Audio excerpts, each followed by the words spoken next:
Single parenting isn't easy. We understand. Most parents don't plan to go it alone, but you can still make the most of this journey for your children and yourself. In fact, if you and your family are on that journey, this podcast is for you. Welcome to the Single Parent Advocate community and to our podcast. And here are your hosts, single parent founder Stacy Poitras, and broadcast journalist, single dad and friend, Darrell Moody. Hello, welcome back to the Single Parent Advocate podcast. I am Darrell Moody, joining you once again from my home studios here in Orlando. Stacy is in those beautiful Single Parent Advocate studios there in Dallas. The fine folks there at VentureX Louisville, the Realm at Castle Hills. Stacy, how are you doing today? I'm doing great. It is fall in Texas. It's cooling off and it's been so great. Little rain over the weekend. It was good. Yeah, it's been nice here too. And by that I mean like highs around 90 and lows around 70 with no rain. That's a break for us. We'll take that. It's fall in Absolutely. Florida. And the greens are beautiful out there. All the fall colors of green. Yep. Greens and yellows and, well, not quite yellows and browns here yet. We're still just kind of shades of green too. Exactly. So Stacy, bring us up to speed on singleparentadvocate.org. What have you guys been up to this week? And what have we been doing? We are busy elves. We are registering families for Thanksgiving. We're making our list and checking it twice, making sure that the families that are here, signed up for our legacy programs are getting signed up so that we can bless them and their kids for Thanksgiving and Christmas. We decided this year that we're going to go ahead and have a Christmas parade again, which, we were really looking forward to maybe having the families in person, but the volunteers and people that are doing the planning kind of just really wanted to err on the side of caution. And so we're going to be putting together a Christmas parade again, and then maybe we'll have a big Zoom party one more year just to make sure we keep us and our kiddos safe. I know everybody's probably so sick of Zoom, but whenever we get everybody together, it's fun. And we can always welcome people in from our social media channels that want to join whenever we have those. And so I think it'll be really good. And we're just really in planning phases and just making sure we have that all together. The fall also brings for any charity a big opportunity for year-end giving. And so, I'm really putting the call out to anybody who would consider our organization and community for support, to they go to singleparentadvocate.org and donate there, or they could find us on GuideStar, and just consider us and single families for your year-end gifts. Awesome. Singleparentadvocate.org. Again, you're also on Facebook, Instagram. Are you on Twitter? We're on Twitter. Yep. On Twitter as well. Single Parent Advocate. Awesome. And YouTube, which is where you'll find LinkedIn. The show every week, and LinkedIn as well. So many different places to connect. So very many different places. I want to create an app one day, like where we could have the Single Parent Advocate app and, have all the resources that we recommend and maybe, a few other things.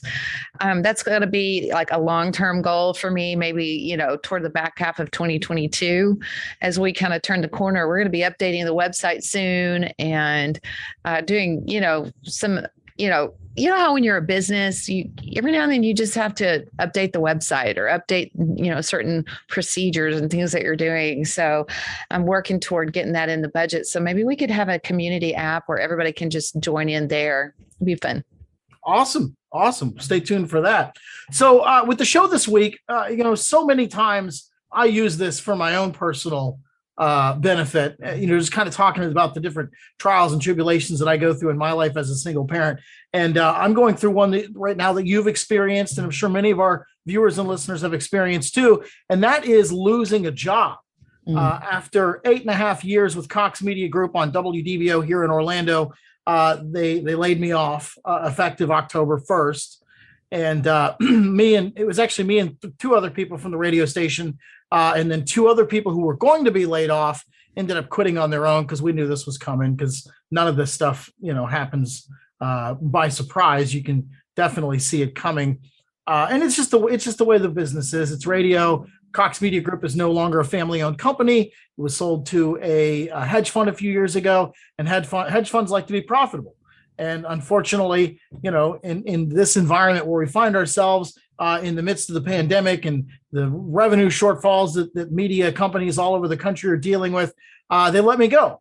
But I was lucky; they gave me a decent severance package, so I don't have to immediately just jump at the next job that I can find. But a lot of people aren't that lucky. So we want to talk about the different resources that you've found in your travels that we can share with folks to talk to the kind of give them some resources to use if they're in the same boat. So when you put together your resource page on singleparentadvocate.org, tell me, Stacey, how did you find out these different sources? Well, first and foremost, I would say when I lost a job, it felt like I lost a family. I also, worked in the media, and I worked, 40 to 60 hours a week for 5 to 7 years at a time, and it was, it was almost, Darrell, it was almost like a death in the family for me. I took it so personally, and lots of emotions around that. Can I ask you before we dig into facts and figures, how are you doing with the whole? Well, like I said, I knew this was coming back in April, so I've been expecting it. And the company that I worked for, we were hit with a ransomware attack back in June and basically taken offline completely, lost all of our computers. It was like doing the news back in 1960. We were literally printing up scripts, reading it off paper. And my company went through a really tough time over the last 3+ months. So even though I knew this was coming, all of that stuff, and we had 2 people leave, I had kind of shifted my focus to more of an anchor's position as opposed to a reporter's position. I was anchoring all the midday newscasts. And I will admit, I had thought that I had done enough to insulate myself from the layoffs, even though I knew they were coming. So, I've been laid off before. I will admit, in 15 years in radio, this is the first time I've ever lost a job. It's the first time I've ever been laid off in radio. So there is obviously, why me? There is that kind of feeling. Of course. But all I've ever known of the media is fear and pestilence and famine and layoffs and people struggling. And I've had multiple jobs the whole time I've been in this godforsaken business. So if I'm being honest with you, Stacey, I'm excited about an opportunity to take the next step in my career. And if that means leaving radio altogether, then so be it. I've been applying to jobs in TV newsrooms here in Orlando, but I'm also open to going and being somebody's spokesperson. I'm open to just, using what I've learned on my side of the media and going to the other side and using it for a company or an organization or even a city or a municipality. So, mixed emotions. Obviously I loved what I did. I worked hard for my career. I made a lot of sacrifices to be where I was. But at the same time, and you and I talked before the show, 15 years ago when I got into radio, I didn't have kids. I wasn't married. I didn't have anything else in my personal life. So my career was my personal life, and my career meant a lot more to me 15 years ago than it does now. And I'll admit, I have taken the last 15 years in radio and I've essentially worked or lived to work. And now that I have 2 kids and I want to spend more time with them and I want to enjoy them, I would love to be in a position where I can just work to live instead of living to work. For so long, my career was essentially how I identified myself. And now that's changed. So, I just don't know that I'd be willing to make the same sacrifices to get a radio job or to stay in radio as I did back then. So obviously I'm sad. Obviously I'm bitter. But at the same time, I'm also excited for what comes next. Well, I think you hit a nail on the head there about bitterness and sadness. And there's definitely like an emotional response to the loss. And that's where I started, because you were asking me about how did I come about putting the resources on singleparentadvocate.org's resource tab. Where did that come from? And it came at that time in 2008, 2009, when I had gotten laid off. I had worked at a company called Blair Television for most of my career. I was left breathless. I was very emotional. I cried and cried. I didn't understand why I gave all that time and energy and part of my life, but I came through that with the inspiration to found Single Parent Advocate. And we're going to be talking about some things about not only founding Single Parent Advocate, but also for me, I did work to get reemployed, and I started, a boutique freelancing business for advertising, which I'll walk through. But on the website, just in case people want to go to the resource tab at singleparentadvocate.org, that list of resources came from that period of time in my life when I was truly looking for resources for me and my son. And over the years, we've added some and dropped some, but every resource there is a resource that's meant to be available nationwide, and then also able to provide connections to more localized services. So the one for careers and employment that I really love is called careeronestop.com. And careeronestop.com, you go there and you can put in your information, your geography, and be linked to a more local company that works, or possibly nonprofit that works either along with the state or along with the U.S. government to provide job seekers all kinds of assistance. And so I brought some visual aids, Darrell, today. Okay. Here in North Texas, and really across Texas, there's a company and a nonprofit called Workforce Solutions. And I actually recently met with the Workforce Solutions group just because I met them at a Chamber of Commerce meeting. And they had so much passion about all kinds of people that are either in career transition, maybe they're graduating college. There's a whole bunch of college students that are graduating and they need to find jobs. There's people in transition because of what was going on with COVID and companies themselves having to change. And then there's people that are in transition because they were a veteran, right? And so this Career One Stop and the organizations that are within that network, they can provide guides to childcare and relief for childcare options. So while you're looking for a job or going to get assistance with education, you may qualify for assistance with childcare during this time. And that's really something, that is huge, because how can you go get a job if you don't have your childcare taken care of, right? Everybody's got a different scenario with that. And so they specialize with that. But then they have these adult career services. I don't know if you guys can see this, but they do all kinds of things, like to prepare you for like occupations that are in demand. They do literacy, depending on what you need there. They call it vocational rehabilitation. If you need to work on anything in that sector, it's crazy. All kinds of things.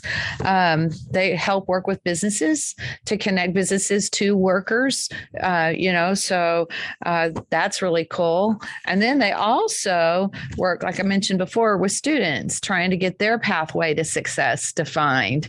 And so, and then there's a whole, and I'm not going to do this visual aid, but I have like all kinds of resources for veterans and people coming from that circle.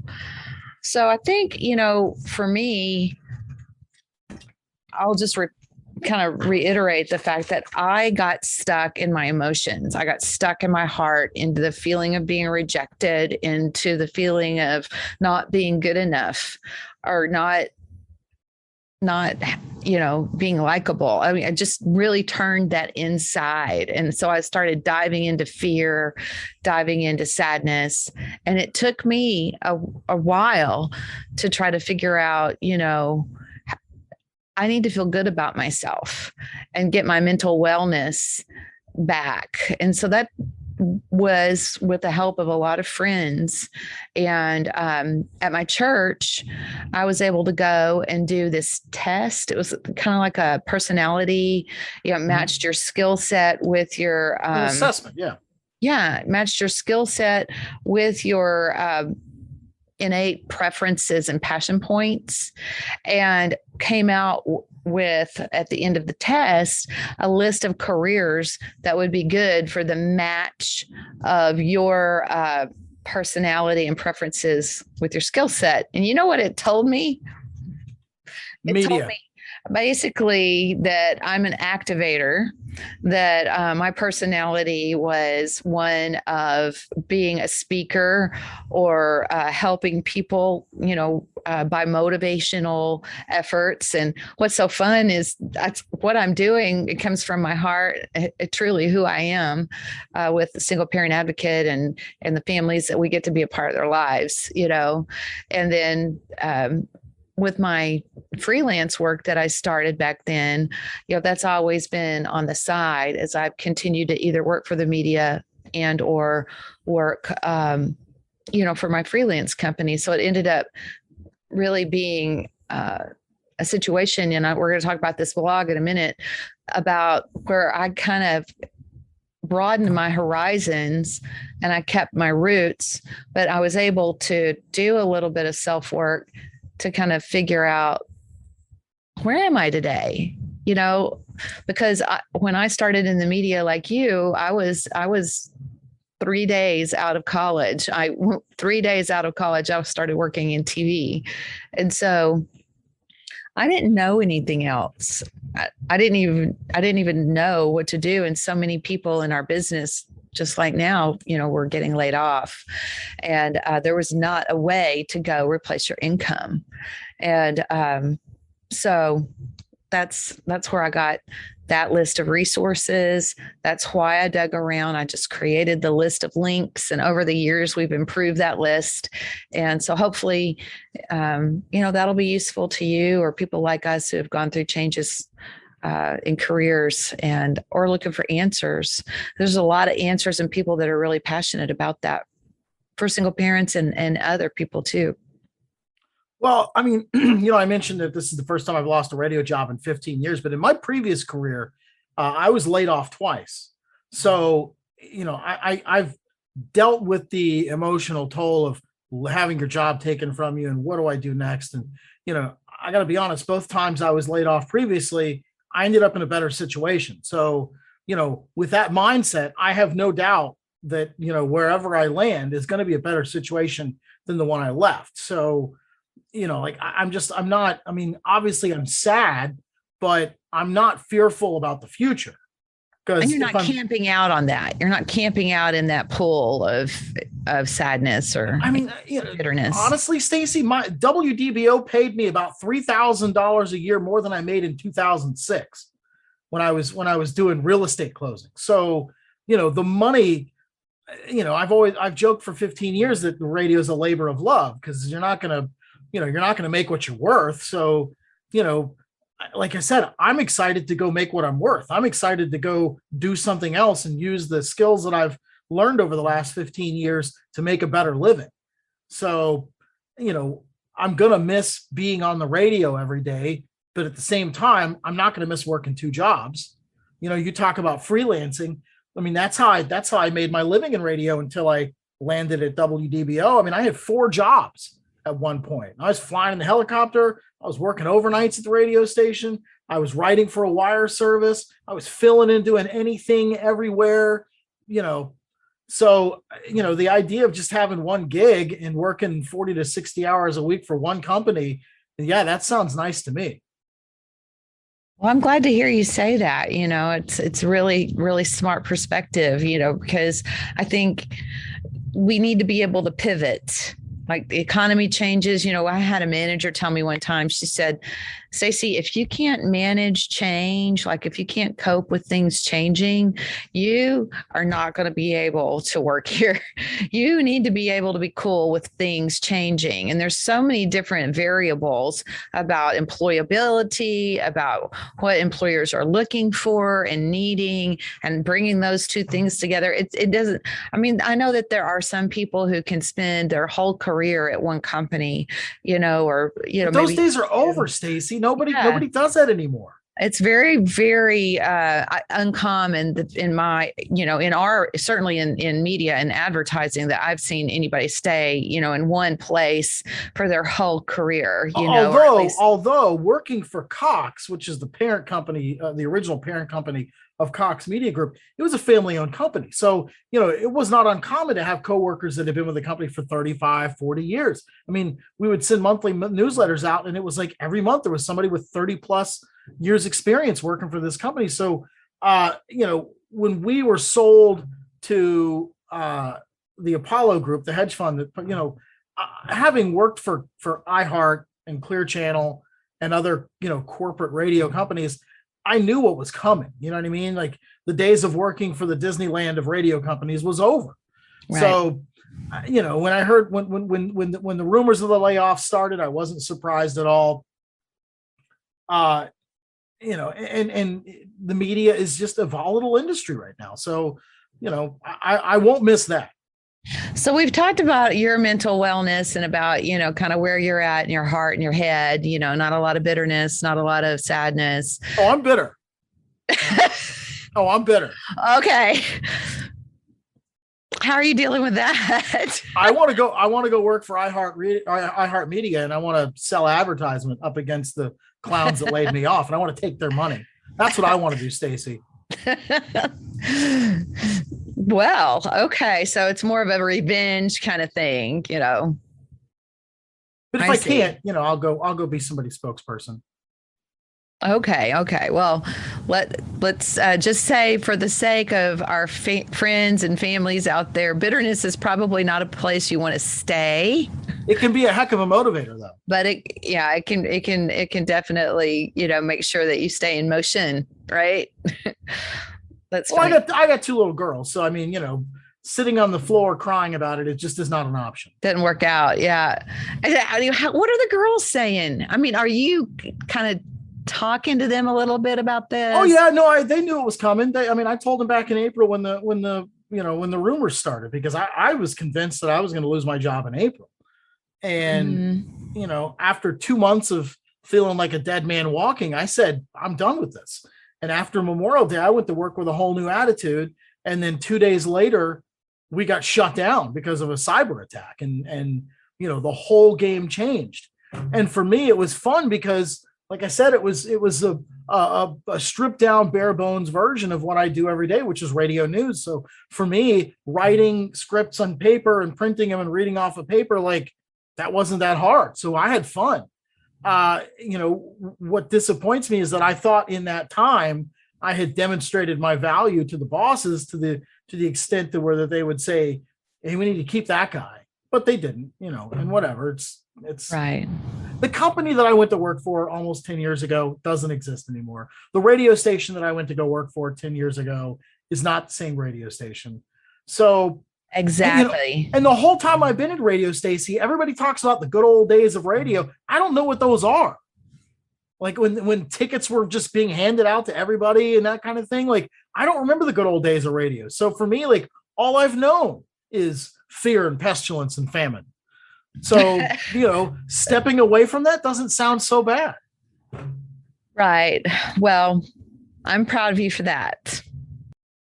Just being open-hearted, let's focus on the positive. A closed door over here means an open window somewhere else, right? Absolutely. And like I said, I've had the first time I got laid off, I told, they laid off half the company where I worked. And I said, hey, look, let's go to the Chili's around the corner and we'll make that the Losers Lounge. And on my way to the Chili's, I called a title company, a law firm that we worked with, and I said, hey, I'm available. 48 hours later, I had a job. The second time I got laid off, I got on the phone and started calling people, and I had another job a week later. So, why wouldn't that happen this time? Why wouldn't I be resourceful and end up in a better situation? Right. And you will, but it brings up a lot of a really good current topic for us to kind of dig into, I think, because people right now after COVID and businesses are in transition of all kinds, and, bringing those pieces together is a puzzle. And, but being Workforce Solutions and this Career One Stop, they kind of specialize in bringing all those moving parts together. And I found a blog, online, knowing we were going to talk about this. And I thought what the gentleman had to say, his name is David Dongi. I'm hoping I'm saying that right. It's David, Donghi, David Dongi.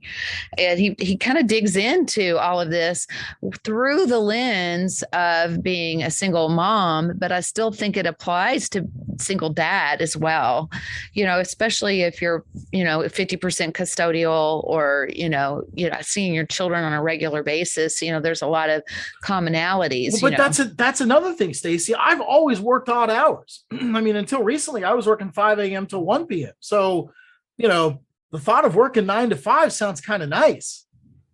Yeah. I don't know if I can readjust to that lifestyle, because I've been basically autonomous for the last 15 years. But, banker's hours sound kind of fun to me. Even banks have changed. They're all online, there are the banks, around, but even if you went to go be a mortgage banker or those hours are different too, because the requirements of our population, have changed. Right. So, I don't know many bankers that would work 9 to 5. Our bank partner with Single Parent Advocate has been BBVA. And even now, BBVA just got purchased by PNC, and PNC is in the process of merging all of the systems and making sure all the employees are in the right seats. And it's, October 13th is the big switch.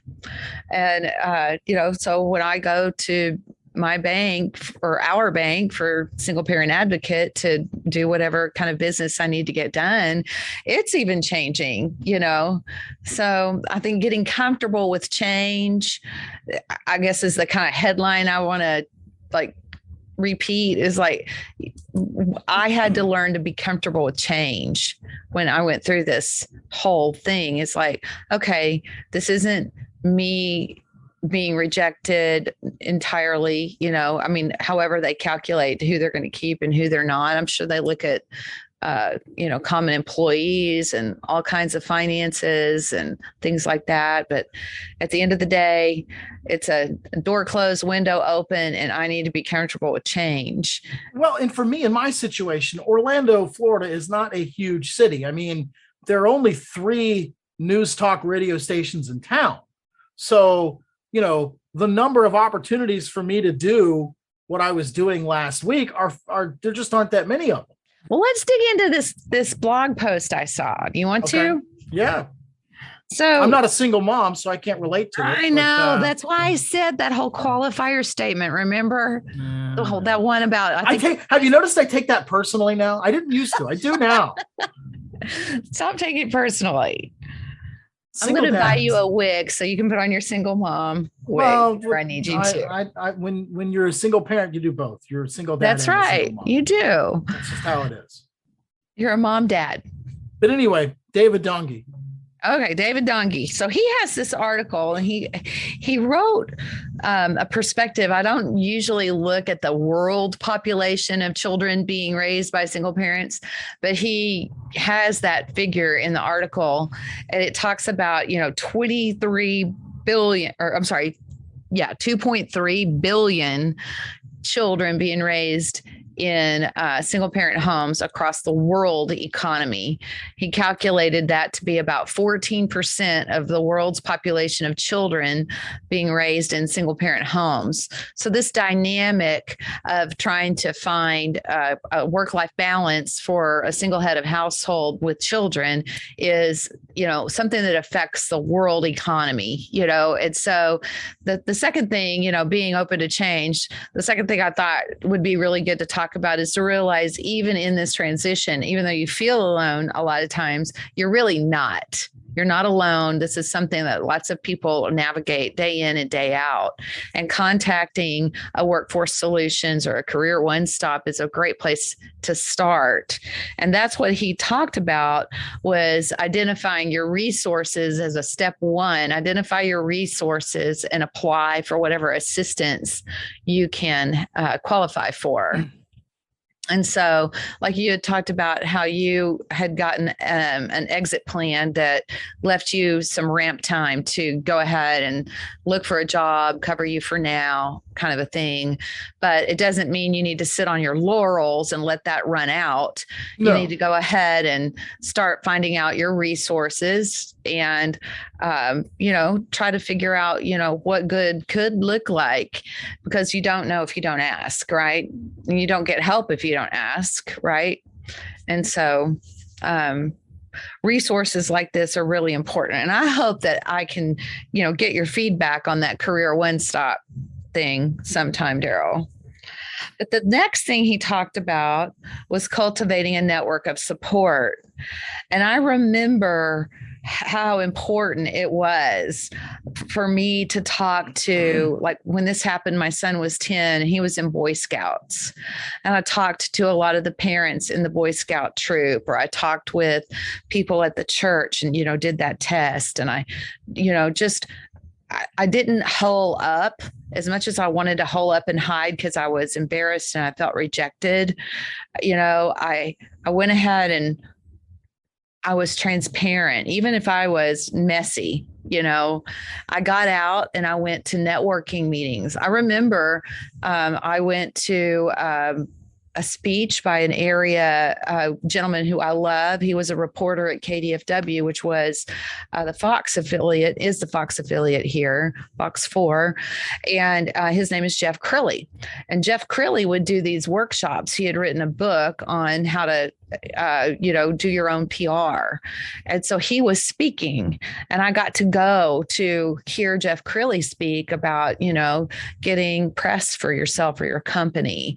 And that ended up being a magical meeting for me and for Single Parent Advocate, in that, we got help to form Single Parent Advocate right there in that room. And when I told my story, and Darrell, it wasn't like, okay, Stacy wants to go up and speak. It was like, no, Jeff, I don't want to speak. Just, pass the mic, please. And then he said, no, we're going to call you up. And I'm like, oh. And so I told them, as a single parent, what I was going through, that, I was scared to death. And then I had done step one, identify and apply for whatever resources. And I kept getting rejected. And I got rejected and I got rejected. And I felt like, okay, I'm a deadbeat and there's no help for me, But you're not enough of a deadbeat to qualify for all the services. And so then, that led to businesses saying they wanted to help. And, a wonderful, our very first board president, Bill Wallace from Success North Dallas, he said, I want to help. And, they had a reporter there. Her name was Kim Fisher. And Kim Fisher came up and I said, I don't really know how to tell my story. I don't want to tell my story. And the tears started flowing. And she said, well, what if we just ask some questions and you be honest with everybody? And I was like, okay. And so she asked questions, and I'm starting to tear up now. I would cry and talk about how, I don't know why I keep getting rejected, and I didn't really want to be in these shoes. And I know that there's a lot of other people, a lot of other single parents and their kids in these shoes, where we have to take care of our kids.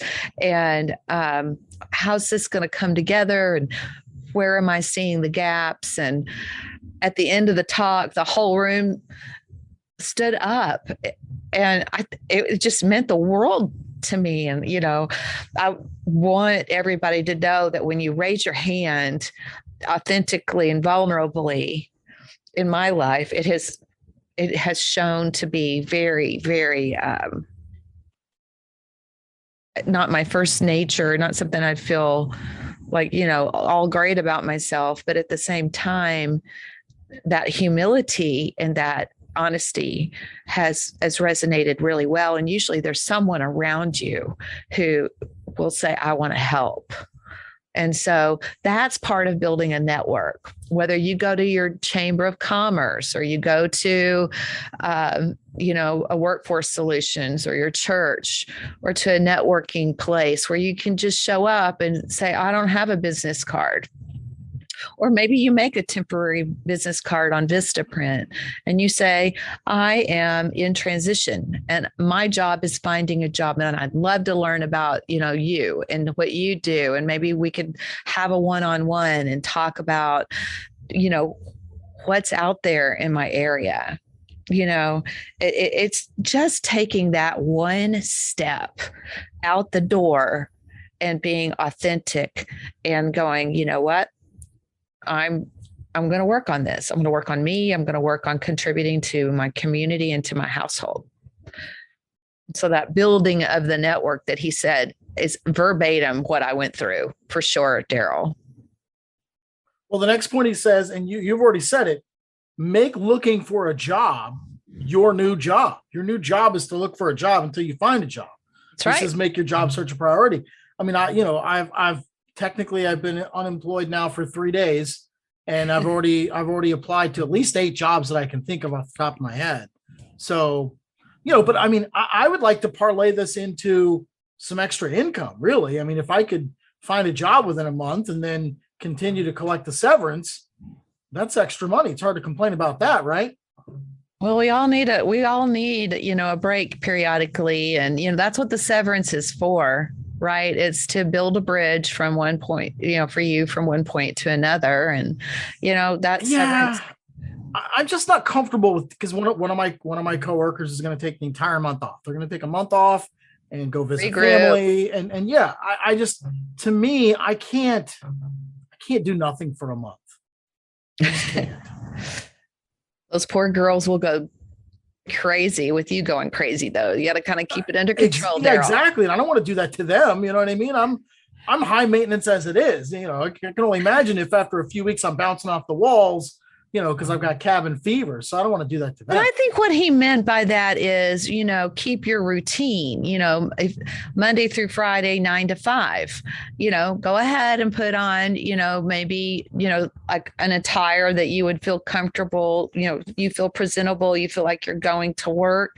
Maybe you go to the library, maybe you go like to a facility like Venture X right here at Venture X, Castle Hills, the Realm, Louisville.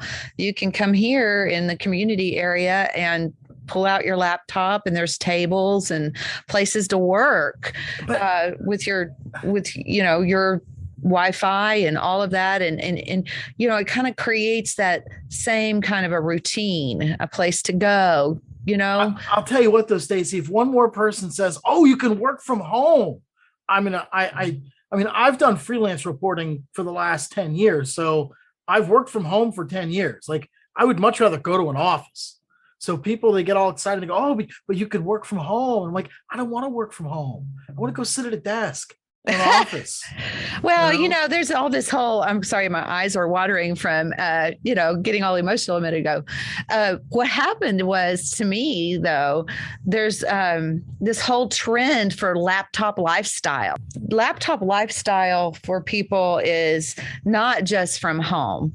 It's from these places like Venture X, where you can bring your laptop, you can plug in, you can be part of a business community, and they have networking meetings, they have parties, they have, a gym downstairs and a place to put your lunch in the refrigerator. Sure. It's like a place to work, and, for $99 a month, if that's within your means, you can go to a place like this and plug in your laptop and actually look for jobs while you're in that kind of environment, which is huge. It's huge for me, for my personality.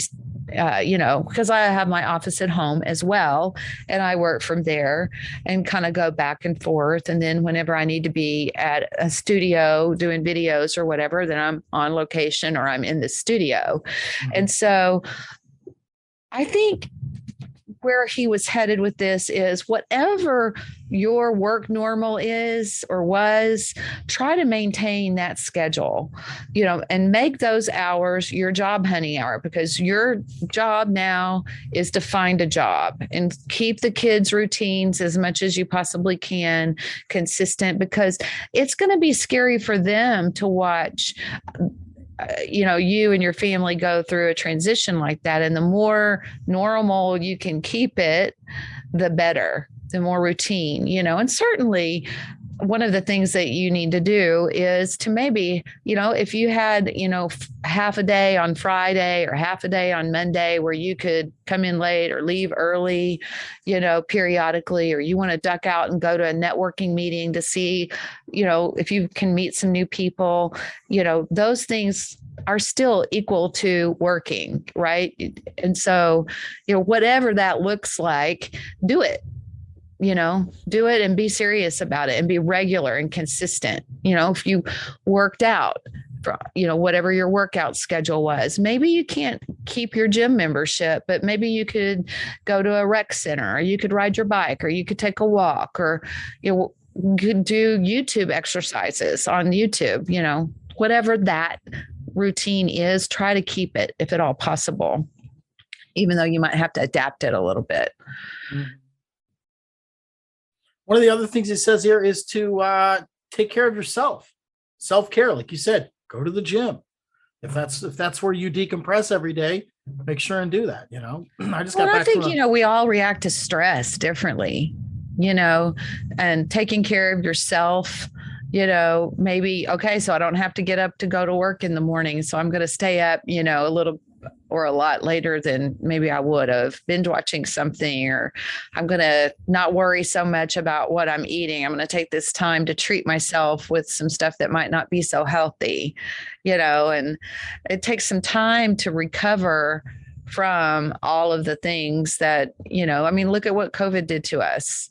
All of us have been at home, and we've all been, not always getting the activity, the movement, our eating, we've been comfort fooding ourselves to death. I know I have. I'm 9 pounds down though. 9 more to go. Good job. Good job. And, but we are human. And you can't, we talk about it all the time on our show. You can't take care of your kids if you don't take care of yourself. And you certainly can't hold down a job if you're not, physically, mentally, spiritually centered, hanging on to those things about taking care of yourself as much as possible is so important. He's dead on right. Well, and I think his finishing closing point rather is pick a path that suits you. As single parents, we have needs that other people may not need. Like, we need to be able to get our kids to and from school. That's a non-negotiable. So, as I said earlier, like, I need something with traditional hours. Whereas in the past, I've, gone to work at 2:30 in the morning. You can't do that when you got kids. So find a path that suits you. Didn't he talk a lot? He talked about, actually taking inventory, like, do I need flexible job hours? Do I need flexible job location? Do I need, a place that offers childcare? Am I looking for remote work, or am I looking for, part remote, part in person? Am I looking for what else? Flex hours, all these things, like, and then being able to work with a one-stop career place, and have all of that kind of buttoned down. Like, what's your wish list? What's that thing that's going to make your family, operate well, and then working within that to get as close as possible. I loved what he said about taking a course, like maybe there's a certification course. Like, I'm a digital marketer and I love digital media, and I have to take a course periodically to make sure that I am. Well, the technology's changing so often. Mm-hmm. Yes. And even if you're working in video or media of any kind, there's always something new, the latest and greatest, whether it's, streaming or reporting or things like that. And certainly other business verticals have that kind of continuing education, skill brush ups that are required and certifications. But yeah, and there's other things like Google. On Google, you can go and become a Google certified person. And of course, a lot of the colleges and schools already have our students coming up with the Google Suite, so get Google Suite certified, get Microsoft training, what can you do? Maybe dig into some areas that maybe are just interests, like, learn to paint, learn social media, learn, other skills. There's so many different things you can learn. And curiosity is really, really important. Curiosity and being willing to learn is part of doing a good job. Most jobs that I've ever seen is genuinely, learning something new. Because if you're not learning, you're kind of moving backwards these days, don't you think? Of course, absolutely. Yeah. But he mentioned that, and then he also mentioned picking up some freelance work. And I know you kind of have been freelanced out, but he talked about, if you have a skill set that you can work freelance, But maybe nowadays, Stacey, you've got Uber, you've got Uber Eats, you've got Grubhub or I can't think of the other ones, but I mean, there's so many different ways to make a living now on your schedule, using your car, either working from home. I mean, there are a lot of options out there. Yeah. And he mentioned like Upwork.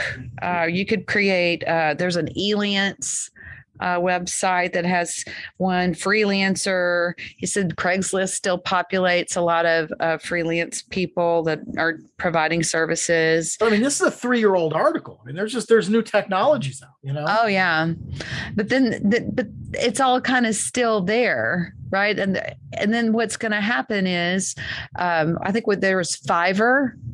Have you ever heard of Fiverr? I've heard of Fiverr. Fiverr's out there, for people, even administration jobs, So I think, a lot of times people get stuck in, okay, this is the way it's got to look, and this is what I got to do. And we just have to kind of bust out of that. We have to bust out of that whole, it's got to be in this box in order for it to work. And just open it up and dig into some new things.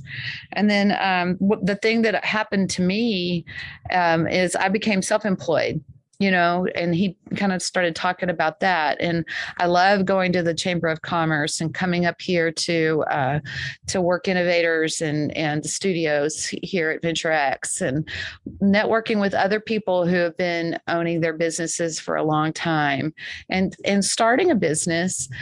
It may be that you start a business and have to work part-time or, but kind of look at that path as a real option, because there's so many different entrepreneurial paths you could take to work for yourself and make a living and have a lot more flexibility for your family and your kids and yourself, really.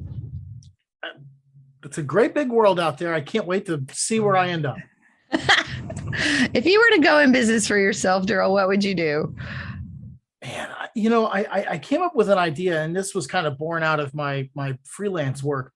Contact radio stations and say, okay, you don't have a newsroom staff.